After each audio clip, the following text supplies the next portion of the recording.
Hello, Rotarians and guests, and welcome to today's meeting of the Rotary Club of Tulsa. Schools have been starting this week, and if you're anything like me, have school-aged kids in your house, you're happy that they're finally out of the house and bugging somebody else for food on an hourly basis. But with that, let's always have the deepest gratitude to our teachers and our education employees, and let's keep our school, Celia Clinton, in mind as they get started with the school year. Let's begin today's program with invocation and pledge from Kathy Gurrell and guest introductions from Shanna Balmer.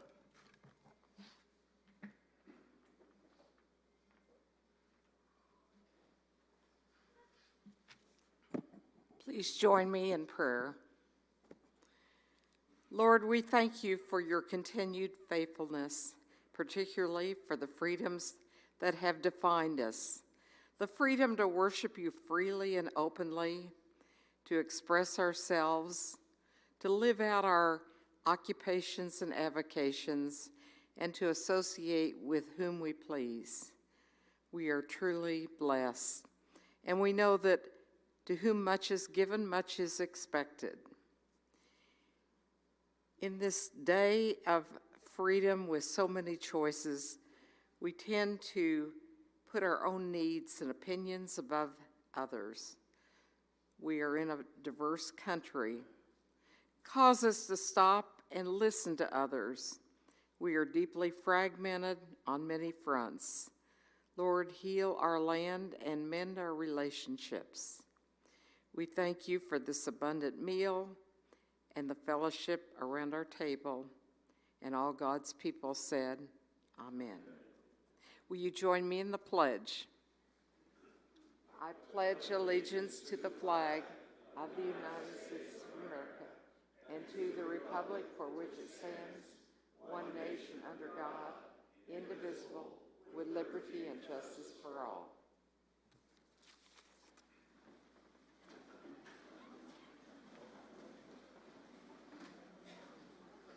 Good morning. I have the privilege to introduce our guest today. As I call out your name, if the guest will please stand along with the host that I announce, please hold your applause to the end. I apologize if I butcher any names. We have Jim Bickford, host of Rotarian Kiden Creek Palm, Ryan Herron, host Rotarian Chase Craig, guest Zoe Hale, host Rotarian Brian Bovard, Davis Woodliff, host Rotarian Dylan Harden. Welcome to all of our guests today. I think it's always important to recognize the people who our Rotarians can reach out to and know, and I hope you'll consider joining our club. Be sure to talk to whoever you can in this room. I guarantee it'll be a good conversation. Municipal elections are coming up next week, and I hope that Mayor Randall, if nothing else, inspired us as people of action to make our voices heard. So I hope that everybody will consider going to the polls next week and making your voice heard in our community. As you may have noticed, the Boulder Avenue parking lot over here is shut down for renovations, and apparently it's going to be a while. So the alternatives that we've been told are, of course, in front of the youth center over here, but there is also apparently a parking lot behind the building. It's a little bit further of a walk, but the church asks that we bear with them, and they've been very nice about it, but just so everybody knows for next week. It's time to start the nominating process for our club. If there is somebody that you would like to nominate for the positions of President, Secretary Treasurer, Director at Large, or Foundation Trustee, please contact a member of the nominating committee before September 2nd. The members of the nominating committee this year are past presidents Becky Fields Wilson, Paul Baumann, David Wagner, Tiffany Egdorf, myself, President-elect Carl Vincent, and Directors at Large Jack McGlumphy, Kiden Creek Palm, and Jerry Stamper. Nominating committee is one of the most important things we do to keep this club going. If anybody has any suggestions or wants to nominate, please reach out to a member of the committee. Today's Rotarian of the day is Chaz Craig. Chaz is a native of Tulsa who graduated from Bishop Kelly High School and attended Oklahoma State University, where he graduated summa cum laude with degrees in both accounting and finance in 2009. In addition to being a CFA charter holder, he also holds a CPA and CFP professional designations. Chaz is a principal of CEC Wealth Management, where he provides customized financial advice and portfolio management services to individuals and institutions. He has also been an adjunct lecturer of the investments course at OSU Tulsa and regularly provides presentations on market and economic topics. He is also a financial columnist for the Journal Record. Chaz has served with various community organizations over the years and enjoys spending time with his wife, their 3 children. He's also, as many of us know, been a very dedicated and active Rotarian. Thank you, Chaz. So with that, please welcome our Rotarian of the day, Chaz Craig.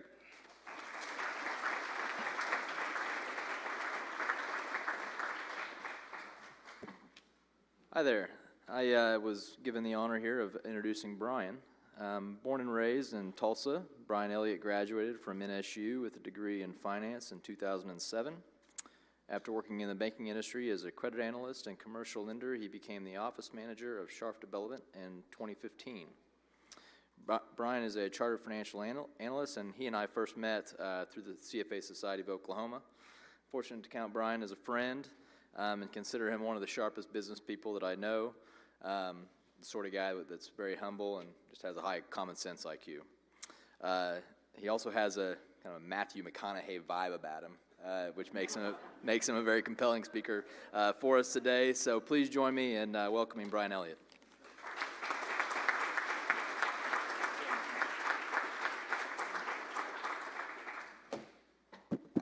Good afternoon. Thank you for having me, and thanks, Karen, for thinking of us when you reached out and invited me.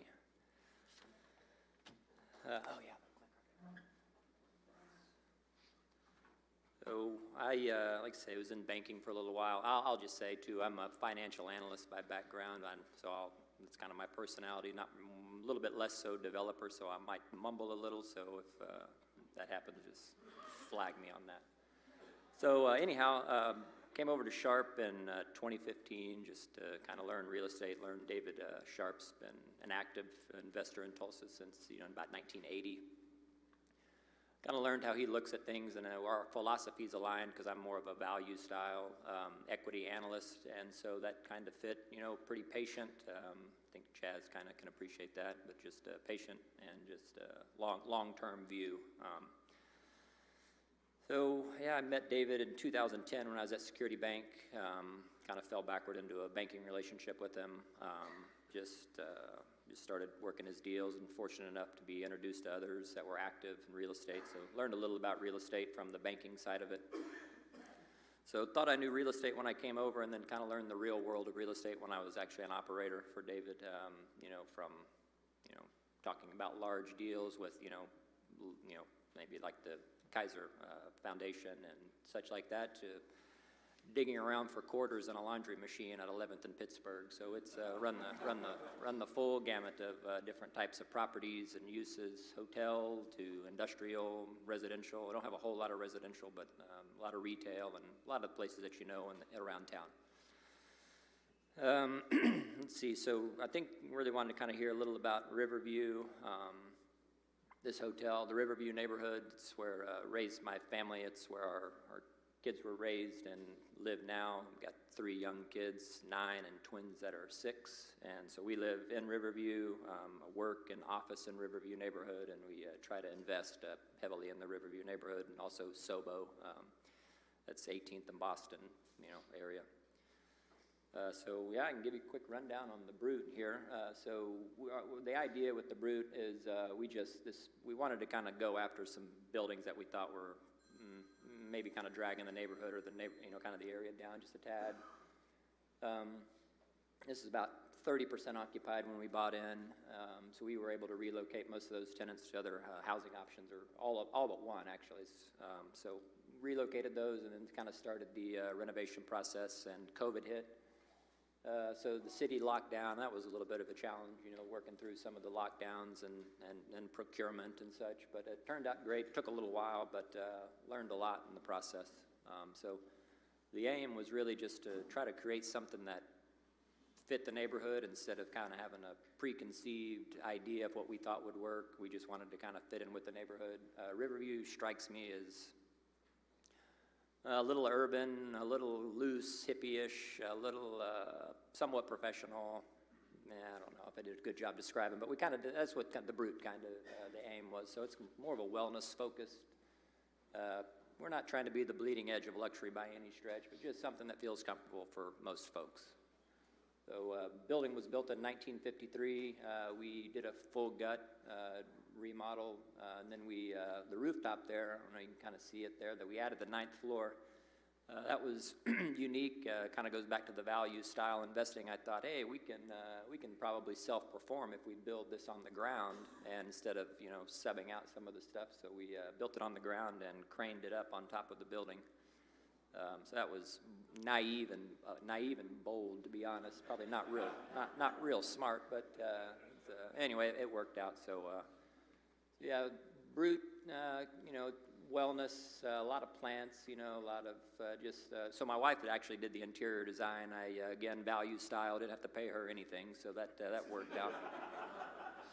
She tried to quit probably 20 or 30 times and never did, fortunately, so I did a good job, you know, again, just kind of creating a comfortable feel, but, you know, clean and generally nice. Yeah, I can't really read it, but somebody else did a really good job putting this slide deck together.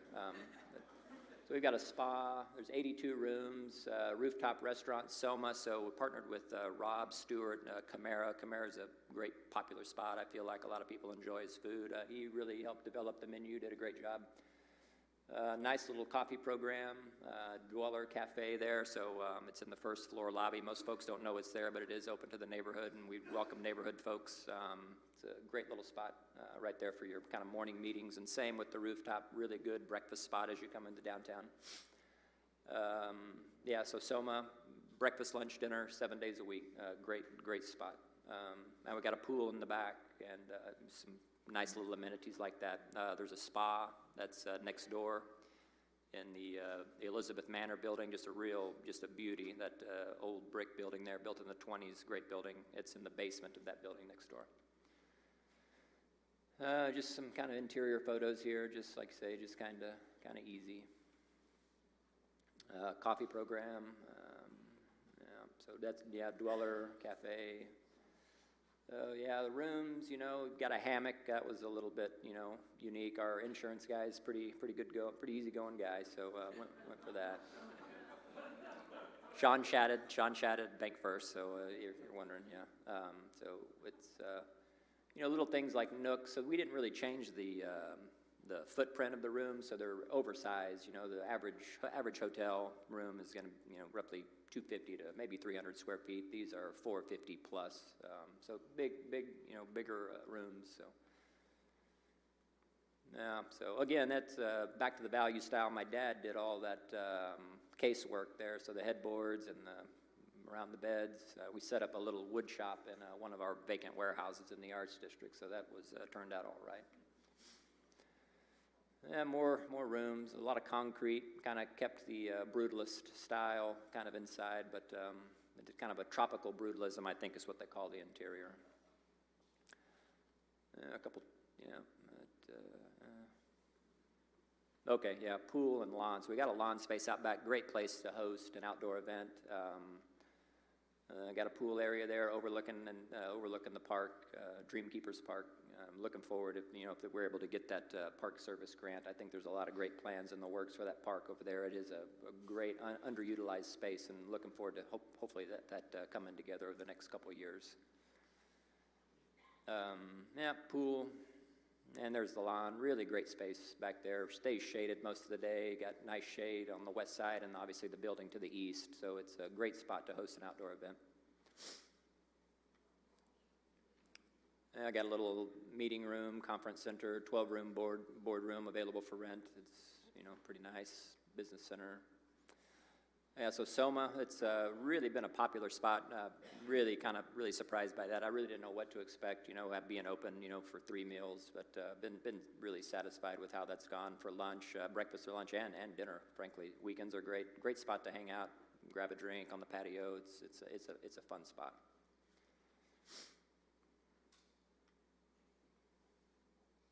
The avocado toast. So you see avocado toast, it's like $15, and value style will just give you a heart attack when you think $15. But that's a fair portion. A couple eggs, you don't feel like you're overspending on the avocado toast for $15. Yeah, good view. That's the patio. So if I really stay out of the design. Like I say, kind of more of a financial analyst. So I try to not get involved. But if I'd had any input on the design, it was that patio right there. You can kind of see in the top right. It does not extend all the way to the end. And I thought, well, we got to be able to view the fireworks, So so if I did anything at all with the design, it may be that little element right there. Kind of a joke, but that was my contribution there. So there's that. There's the spa. That's been really received well in the neighborhood. Again, I didn't know what to expect. Kind of figured it'd be a nice amenity for the guests and more of a loss leader for just generally. But I've been really surprised by how well received it's been in the neighborhood. They're doing a great job over there for sure. Yeah, good looking, sauna, and I think 3 or 4 treatment rooms. They really do good. Yeah, contact. So yeah, I've some sales over there. Denise Davis's sales, and I'm over there often.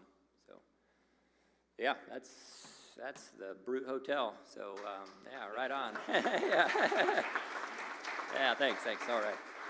So, kind of part of that when you're gonna kind of make a larger play in one area, you want to try to, sneak around and buy up what you can. If you believe in yourself and are going to be successful or hope to be successful, you want to try to pick up some other assets around. So, while we were kind of getting going there, but there was no real announcement made, I was kind of sneaking around as best I could and buying some off-market properties.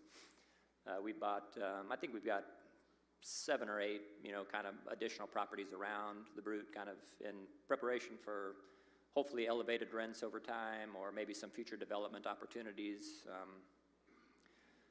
Say we went north as far as the lot across from Double Shot, and then we, along Boulder there, bought the windowless Abundant Life building, the old ORU building, so that probably some questions on that. I don't have any answers at all there. And then, a couple other office buildings, and then we made a play for some property around 18th and Boston proper. So we, a couple of the buildings a lot of folks know there, the Shrine along 18th, used to, well, then I forgot the name, but Louisiana, that building's been torn down since, but we did not tear it down, by the way.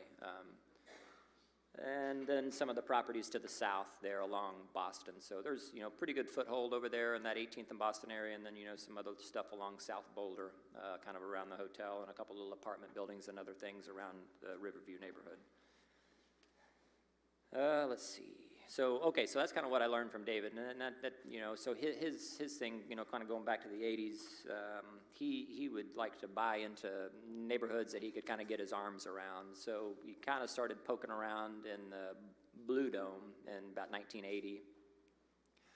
I liked those little $5 a night boarding house, the day rooms or whatever with.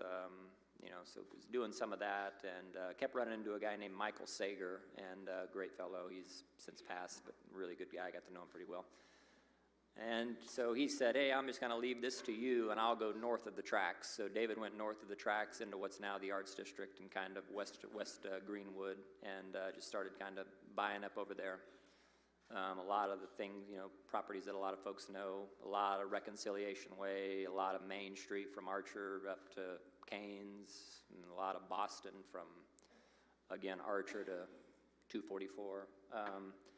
But a neighborhood is, I feel like something you can kind of get your arms around. It's got defined boundaries, and you can kind of, so it'd be 244, Archer, Denver, and maybe it was Boston to the east or whatever. So you know, kind of thinking, you know, I'm, like, say, living in Riverview, I thought, well, this is a similar story over here. There's some good underdeveloped commercial properties. You know, we got a good boundary to the west. You know, the city and county are investing quite a bit in the lake, and so, you know, kind of want to follow the investment flows as best you can, so we try to position ourselves along that. So that's a boundary to the west. To the east is probably the Midland Valley Trail or Maple Ridge neighborhood. 21st Street to the south and 15th Street to the north is kind of the, so I feel like it's a neighborhood you kind of get your arms around, and then you just kind of zero in on the area. So that's what we did there. So kind of bought what we're going to buy, and I feel like now I think we're kind of in the spot where really it's just taking the slack out of the line, so to say, with his portfolio. He's got, you know, there's a lot of properties, and, you know, we don't really need to acquire much more. We just really need to develop what we own and just, you know, be patient and just kind of take our time and just hopefully add value long term for city, and just hopefully folks enjoy the properties and the developments. That's, I mean, I don't know if I've got much more than that. I guess if, you know, just any questions or anything like that, I'd be happy to answer. You know, I do my best anyway. Yeah.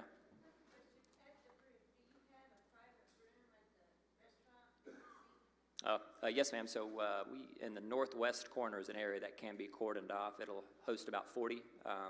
There's been some interest there. We've done several little parties over there in that northwest corner. Good view of downtown, and yeah, it's a nice little corner. Yes, ma'am.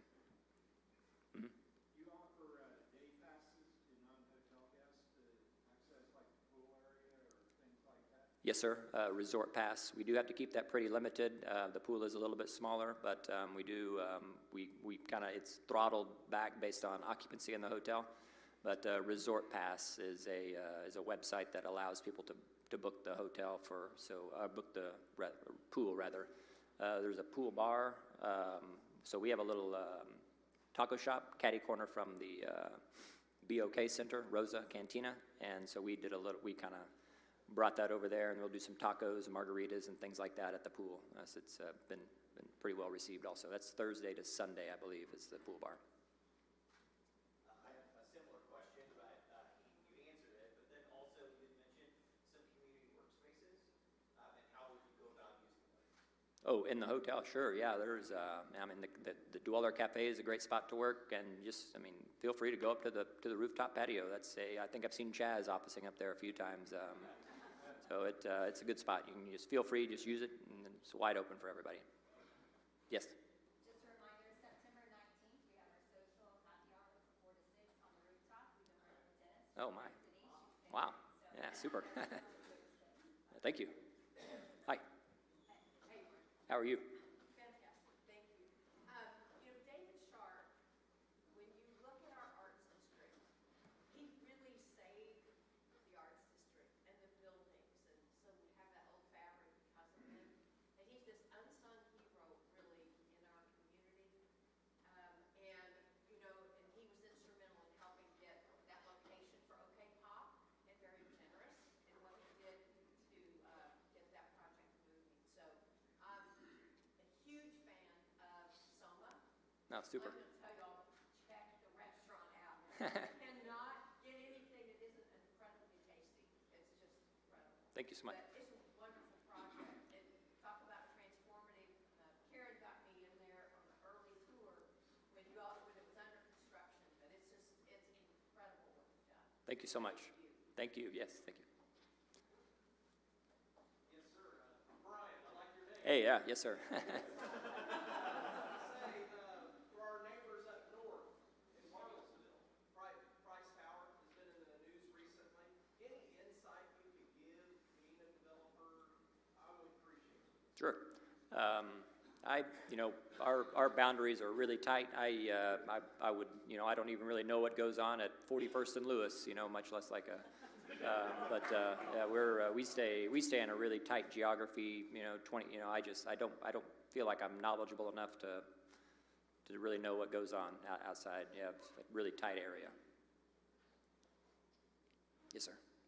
Nice job on the bridge. Fantastic job.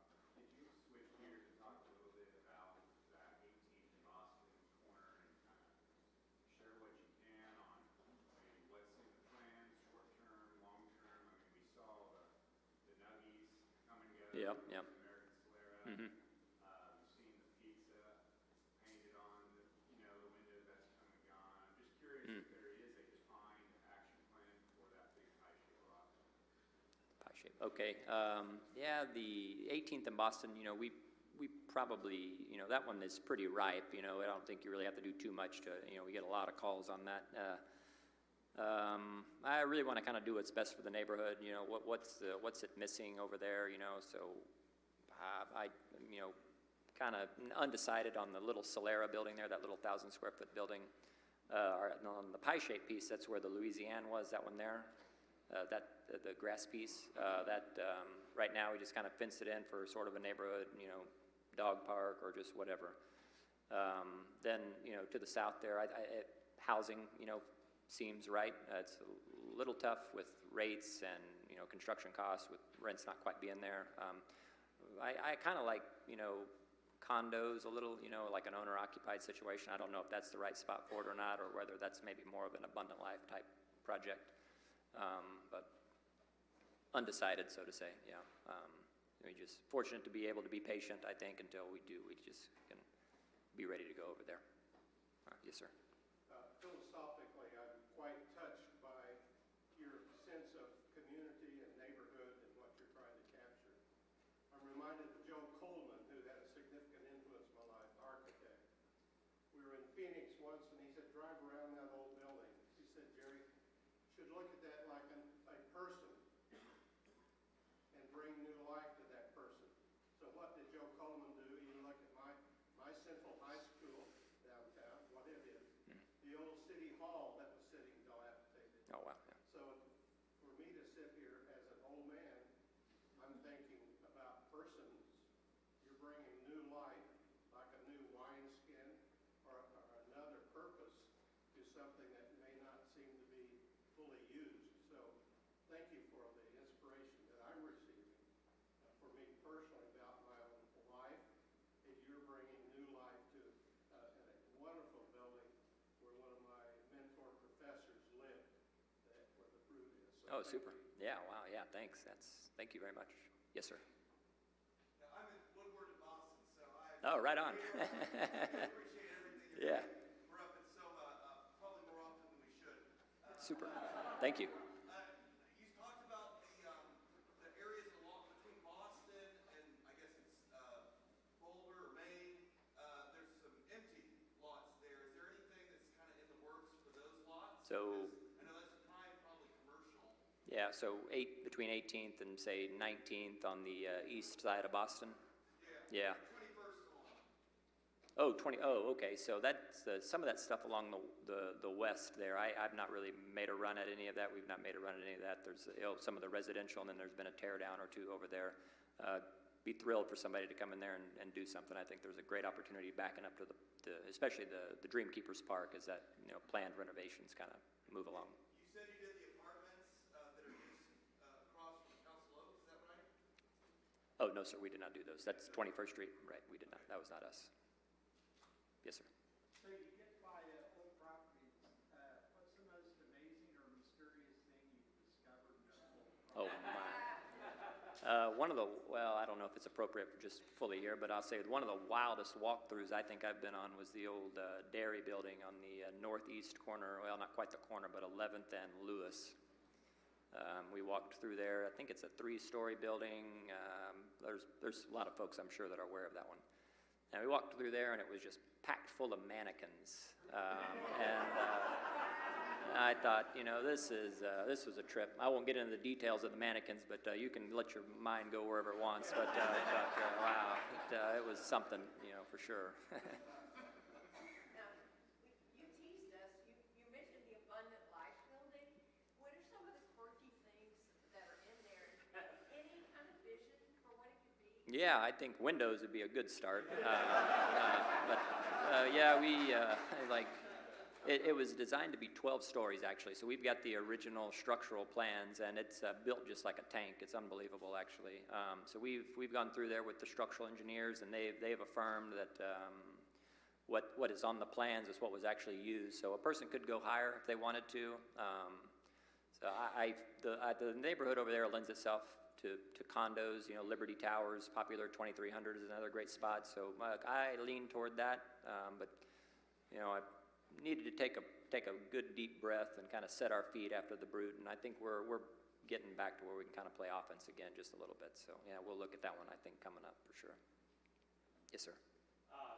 Talk about, if something can't be salvaged, it goes to landfill, and we have so much of that just literally scraped. If you can salvage, just how much more productive is that? Talk about how things were built, like you just talked about, built like a tank, or built like a federal building. So if you spend the money to bring it back, it literally will be here 100 years from now, and something being built today will be scraped at least once or twice, probably going forward. Yeah, I mean, I agree with that. I just, I can't speak to it. I'm not like I say, more of a financial analyst than, construction. So but I can, the construction quality is certainly different. I mean, down to even, 2x4s, it's just totally different. We'll do renovations in some of the old arts district buildings, and the lumber is different. There's the lack of knots, and, just the whole thing is just higher quality. But yeah, I don't know that I answer your question specifically, but did my best there. Hey, Brian, I got a real quick question. I used to drive by the Brute when they were building it, and the way they built that rooftop seemed pretty unique. Can you speak a little bit either on the construction side or how you finance, if it changes how you finance it? But I thought that was really interesting and unique. It was almost like a modular type of construction. Yeah, exactly right. It was modular, so we built it on the ground in the parking lot of the Abundant Life building, just kind of north of the building there on the parking lot. And there was a whole kind of, it was interesting, the process. We were up there with, not quite right, but metal detectors, so to say, doing a scan of the existing rebar in the roof of the Brute before, insurance and everybody would sign off on the set to add the floor. And yeah, so built it on the ground, and it's like, I think the risk reward was a little off. You screw up a little bit, and you don't know how bad it's going to be. And if you don't screw up at all, you get what you want. So that was probably not smart, but so to say, but it worked. It was a little bit. Since it's done, and I don't know if OSHA can come at this point, but so there was one. We were picking one of they're 14 feet wide, I think, by maybe 42 feet deep. And so they're on the trailer, and Boulder was blocked for maybe 2 or 3 days, and for whatever reason, one of the picks right in front of the hotel was a little out of whack, and it pulled it off kind of at an angle. You just hear this horrible just crunch, and he's like, oh no. And so all the plumbing that we'd done ahead of time was just broken off, below like, oh, great, this is going to be quite a delay, and the cranes were wildly expensive. So the crane operator just kind of swung it around, and I don't know if you know the lay of the land over there, but you kind of have that hillside, a little bit, and so he stuck the heel of the building there, the modular, stuck the heel in the slope of the land and just kind of held it level, and plumbers and our guys kind of crawled underneath this building. It's like, oh man, you're gonna get squashed like a bug, but it worked out. So that was, so anyway, that worked out. But on the finance side, is that more? Oh hey, I worked for the bank that financed it, so they were just kind of but I'll say one more thing on the roof, the pulling them up off the trailer there. Our structural engineer, fantastic fellow, is Ellie Johansson. He's 360 Engineering. Probably a lot of folks know him here. Low-key guy, and all of a sudden, first pick of the day, this first mod, and he's just running at me, and I'm like, what the heck, Ellie, that's pretty, animated of you, and he's waving his arms and hollering, and I'm like, wow, all right, and he said, and I could hear him, voids the stamp, voids the stamp. I thought, oh my, so anyway, we ended up getting that remedied, but so that was fun. Hey, Jess. So, tough topic. Homelessness, mental health, impacting our city in a way that hadn't before. Your geography is probably more than anywhere else in town. Talk about how it impacts your business, how you think about it, any solutions that you might be willing to share, being you're right so close to it. Yeah, we're pretty active in the Arts District, like I say. We've got a lot of properties along Archer, we got, I think, 3 of the 4 corners of Cheyenne and Archer, and that's a pretty, hot area for homelessness activity and such. So we've spent some money hiring, security people, things that we probably never did in the past. I think security wasn't really a line item. Now it is, and we just, when we're not like, we just ask them to move on from the storefronts and, go try to make a pass through before everything opens in the morning, just kind of try to move folks along. But, I don't know much about how to solve it or anything like that. But yeah, it's, tenants are very tolerant and the demand is there for the space. So, I mean, it's, we just kind of work around it, so to say. Yeah. All right. Thank you very much.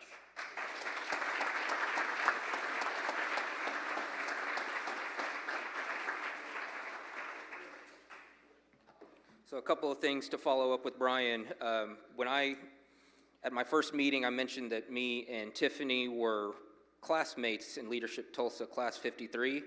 Brian is also a classmate of ours. So as far as the Rotary Club is concerned, I'd like to think that our class truly is one of the best classes ever. Another thing I wanted to recognize is I also know Brian pretty well, Brian Stewart, that is, who owns Chimera and Soma. He is a terrific community partner. I know him specifically that both of our children go to Council Oak Elementary. He donates a carafe of coffee twice a week for our foundation to sell at $2 a cup, and that helps us maintain a lot of the greenery that's around Council Oak Elementary. He also lets us host our foundation meetings at Soma. So I've been there a few times, and what I can tell you is you are not going to want to miss the September 19th social event, and I'm glad that Shana brought that up. The view alone is spectacular. You can see the river. You can see Dreamkeepers Park from the other side. You can see, I assume during Oktoberfest time, you can see everything out there.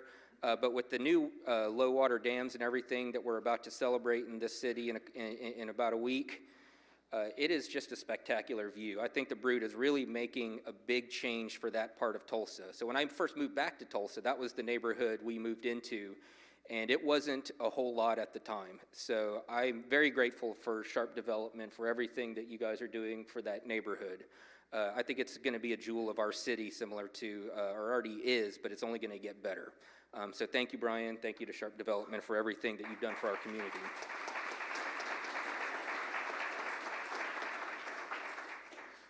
A book recognizing today's program will be presented to our partner in education school, Celia Clinton Elementary. Today's book is called Money Skills for Kids.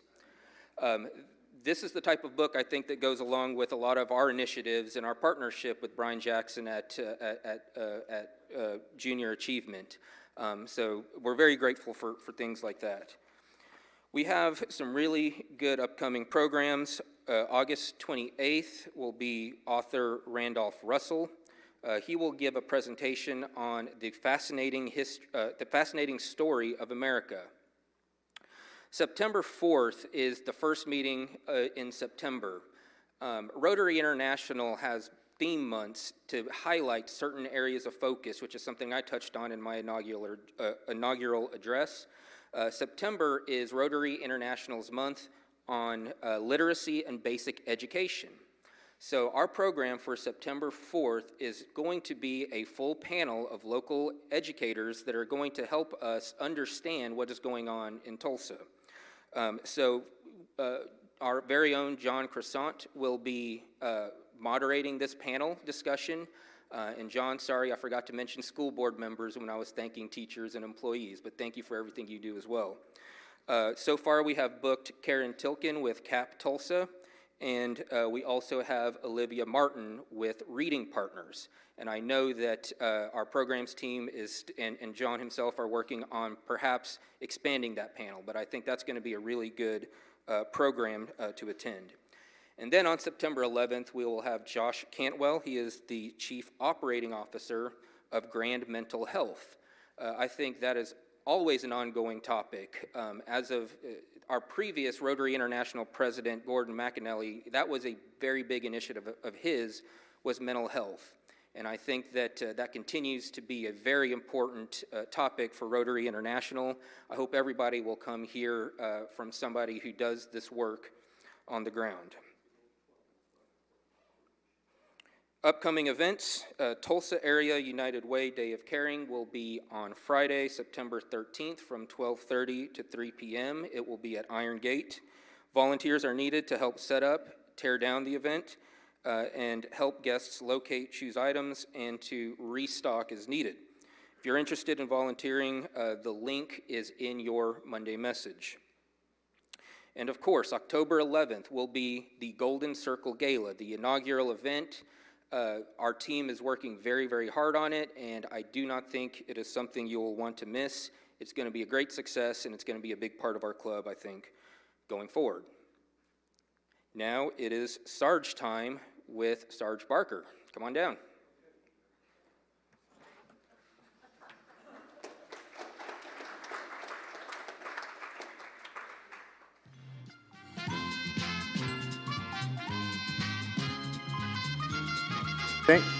Thank you. All right, guys. Welcome today to Price's Rotary. I am your host, Sarge Barker. It's good to be here today. Just a reminder that next week we will be playing the Lucky 7 game. Whoa, whoa, whoa, whoa, whoa. Let's see here. There we go. The Lucky 7 game next week. Just a reminder, because I do see some new people here today, that the way to play is to fill out the pledge card that's on your table. You may fill it out, leave it on the table. I will pick it up. You may give it directly to me, or you may also go online. And if you make a donation, let's say you're making it $10, you will be eligible to play next week's game. But if you click the box that says recurring, you will be eligible to play every game through the Price's Rotary every time that we play, and it's a lot of fun. So let's get started. All right, Bill Miller, are you in the house today? Can you stand up if you're here? Bill, can you stand up? Thank you so much. $100 Sarge fine. Thank you so much, Bill. Now, I know bankers like to fill out spreadsheets and round up, so when it comes to age, it's a little bit different, but all right, Tom Klender, are you here today? $100? Hey, thank you so much, Tom. We appreciate that. And there he is with his 11 grandchildren. Wow. I have a good feeling that you don't need birthday reminders. You just need 11 grandchildren asking, where's the cake? All right, Sarah Stokely, $100 fine for you for your birthday. Sarah, are you here today? Oh, there she is. Happy birthday, Sarah. You know, Sarah told me that she had a red wig that she could bring, and I said, oh, please, please, please. Sarah, if you can come up on stage, I will introduce you as Vanna White, but with the red wig, you will be my Vanna Red. Unfortunately, she laughed and she said, yeah, not a chance. So we can only imagine, or can we? All right, Brenda Melancon, is she here today, Brenda? Oh my goodness, look at that. Happy birthday, but also check out Eleanor. Isn't she adorable? Oh, and Karen Keith. Karen, can you stand up for me too?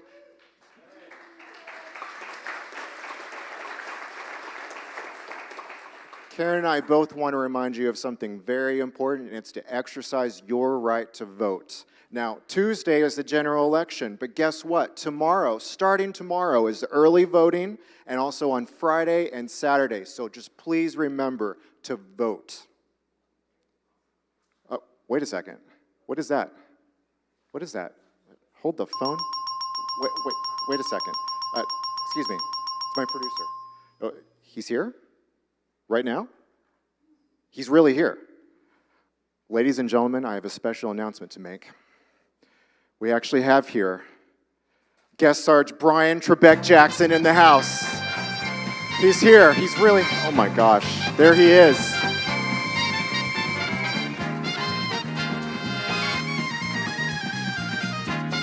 Oh my goodness, thank you so much. Thank you for coming. What brings you here, Sarge? Well, I must ask you a question. Is this the Rotary game? Is that correct? This is the Rotary game, yes, yeah. Price is The Price is Rotary, that's right. You're doing a marvelous job. Thank you so much, Sarge. I appreciate that, yes. So what is it brings you here today? Well, you know, I wanted to play your game. Oh, okay, all right. That's okay. Do you mind taking the mic and leading it on then? Guest Sarge Trebek? Thank you. All right, okay. All right, hold on. All right, here you go. Well, wonderful. Oh, the game, yes. Well, speaking of games, oh, look, we have OU. They did a little traveling, didn't they? They're going to the SEC, is that right? Yes, I'll have to say that because I have a mustache. All right, first game, Friday, August 30th, OU versus Temple. So get your pocketbooks ready, all right? And then also, we can't forget our friends at OSU. First game, Saturday, August 31st. So that's OSU versus SD State. I'm not from there, so I don't know what that means, but thank you. Yes, that is correct. Thank you. So, what would be a good amount of money that we could start on this? I think we should start it at 150. Two tickets starting at 150. Do we have 150? First game for OU. Oh, yes, thank you. OU, that's right. First game, 150. Do we have 150? 150. And you must answer, what is? Oh, yes, what is 150? Thank you. That's very generous. We did it. Does that sound good? Well, we can, yes, I like that. That's good. Thank you, Sarge Trebek. All right, do we want to go higher? Does anyone want to go higher? 160. No. All right, going once. Going twice. All right, sold to Phil Viles for 150. Thank you so much, OU. All right, okay, if we can put that back up on the screen again, and then the OSU tickets. All right, so this also includes parking as well, so we're going to start it at 150. Does anyone want to start? Yes, sir. All right, 150. Does anyone want to go up to 160? Barney had 150. 160. Anyone else? 160. Going once.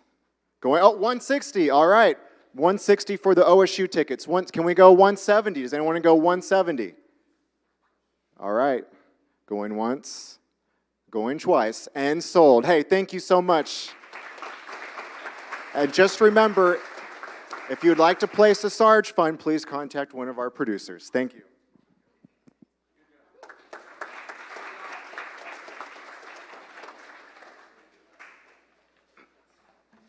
Thank you, Sarges, including our guest Sarge, for that great presentation.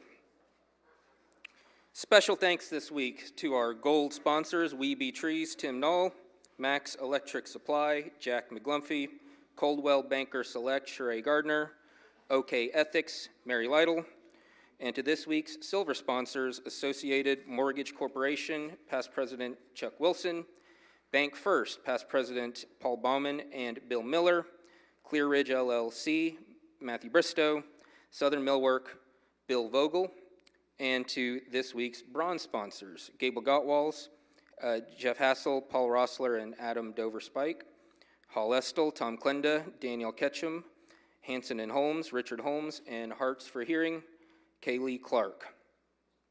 Committee meetings today. After our meeting will be long-range planning. They will meet in room 231, and Rotary Cares will meet in Parker Hall. So a couple of things in closing. First, I think you've noticed my closing themes have been baseball related, and you can expect those to keep going. But today I wanted to give a special shout out to our guest Sarge Brian Jackson, who threw out the first pitch last week at the Tulsa Drillers game.